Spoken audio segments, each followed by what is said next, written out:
নবী আকরাম সাল্লাল্লাহু আলাইহি ওয়াসাল্লাম সাহাবায়ে কেরামদেরকে লক্ষ্য করে বলেন, এই সাহাবা, সাল্লু কামা রাআইতুমুনি উসাল্লি।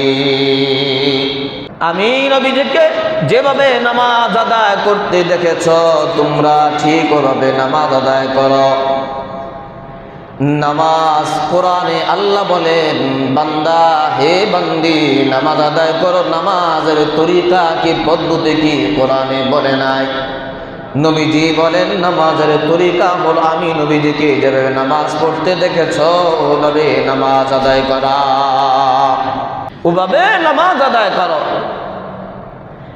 ইবাদত কবুল হওয়ার জন্য রাসূলের তরিকা, রাসূলের সুন্নাতটা হলো শর্ত। কারণ রাসূল নিজেই বলেছেন রাসূলের তরিকাকে অনুসরণ করার জন্য। অন্যত্র নবীজি বলেন, খুযু আন্নী মানাসিকাকুম, হে আমার উম্মত, আমার পক্ষ থেকে তোমরা আমার থেকে হজের আফআল, হজের যে কাজ আছে কাজগুলো গ্রহণ করো। কোরআনে আল্লাহ তাআলা বলেন, ওয়ালিল্লাহি আলান নাসি হিজ্জুল বাইতি মান ইসতাতাআ ইলাইহি সাবিলা। যাদের হজ আদায় করা সক্ষম তাদের জন্য, তাদের উপরে আমি আল্লাহকে সন্তুষ্ট করার জন্য হজ ফরজ করা হলো। আল্লাহ রাব্বুল আলামিন কোরআনে হজ ফরজ এটা আল্লাহ তাআলা বলে দিয়েছেন।